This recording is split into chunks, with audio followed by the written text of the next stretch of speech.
আসসালামু আলাইকুম এভরিওয়ান, কেমন আছেন সবাই? আজকে গরুর ভুঁড়ি নিয়ে চলে আসলাম রান্না করে দেখানোর জন্য। এটা অনেকেই পছন্দ করে আমার মতো।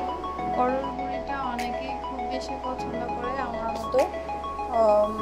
এই জিনিসটা খুব মজা হয়, মাংস রেখে এই জিনিসটা খাওয়ার জন্য সবাই পাগল থাকে।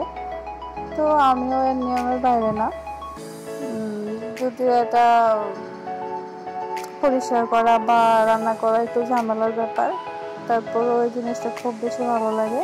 প্রথমে আমি রুইটাকে ধুয়ে সিদ্ধ করে নিয়েছিলাম, পরে আমি এটাকে রিপেয়ারিং পরিষ্কার করলাম।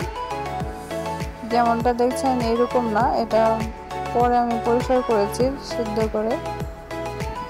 এই যে দেখুন যেভাবে সিদ্ধ করেছি, করার পরে আমি কড়াইতে একটু লবণ হলুদ দিয়ে এটাকে তেল দিয়ে ভাজি করে নেব।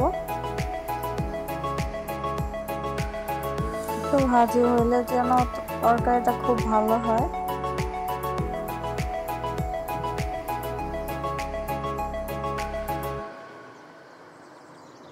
তো এটা কার কার পছন্দ আমাকে একটু জানাবেন আমার মতো। আমার ভিডিওটা ভালো লাগলে লাইক কমেন্ট শেয়ার করবেন, আর লাস্ট পর্যন্ত অবশ্যই দেখবেন। আশা করি নিরাশ হবেন না, অনেকেরই এটা ভালো লাগবে। অন্য একটি ফ্রাই প্যানে আমি 1 কাপ পরিমাণ পেঁয়াজ কুচি দিয়ে দিলাম, রসুন কুচি 1 টেবিল চামচ দিয়ে দিলাম, দিয়ে এটাকে ভালো করে ভেজে নেব। যেহেতু আমার আলুগুলো ফ্রাই করতে হবে, সো আমি পেঁয়াজের সাথে আলুটা ফ্রাই করার জন্য দিয়ে দিলাম। সাথে একটু হলুদ আর লবণ দিয়ে দিব, যেহেতু আলু আছে। দিয়ে এটাকে একটু ভালো করে ফ্রাই করব। তো ফ্রাই আমার হয়ে গেছে, এজন্য আমি বুড়িটার সাথে হলুদ মরিচ ধনিয়া তারপরে মাংস মশলাগুলো লং এলাচি দারুচিনি দিয়ে দিব। তারপর যে আলু ফ্রাই করা পেঁয়াজগুলো একসাথে দিয়ে একটু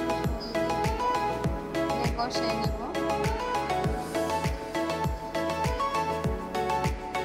যেমনটা ভিডিওতে দেখতেছেন আপনারা।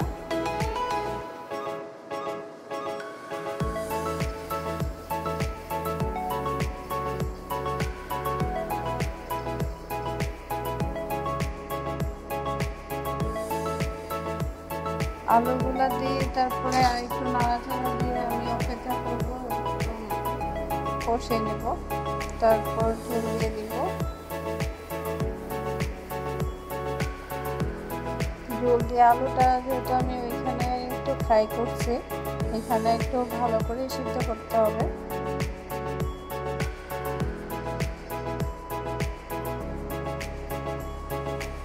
এই যে আমি ঝোল দিয়ে দিলাম। বুড়িটা সিদ্ধ করাই ছিল, আলুগুলো এখন একটু সিদ্ধ হবে আর ঝোলটা কমিয়ে ফেলবো। এভাবে রান্না করলে আপনার মাংসের তরকারি মাছের তরকারি এগুলো কিছুই খাওয়া লাগবে না, আপনি শুধু বুড়ি দিয়ে খেয়ে অনেকগুলো ভাত খেয়ে নিতে পারবেন। আমার মতো যারা বুড়ি লাইক করেন তারা ভিডিওটা অবশ্যই দেখবেন আর একবার হলেও ট্রাই করবেন। আর যারা ভাত খেতে পারেন না তারা অবশ্যই ট্রাই করতে পারেন, যে এই জিনিসটা দিয়ে অন্তত পক্ষে ভালো ভাত খাওয়া যাবে, এই বিশ্বাসটুকু আমার হয়। তো আমি তো আজকে অনেকগুলো ভাত খাবো, আপনারাও এইভাবে ট্রাই করে দেখেন, অনেকগুলো ভাত খেতে পারবেন। মাছ মাংস লাগবে না, এটা দিয়ে খাওয়া যাবে, আর এটা অনেক বেশি স্বাস্থ্যসম্মত। আমার ভিডিওটি ভালো লাগলে এখানে আর অবশ্যই সাবস্ক্রাইব করবেন, বেল বাটনে ক্লিক করবেন। ভালো থাকবেন।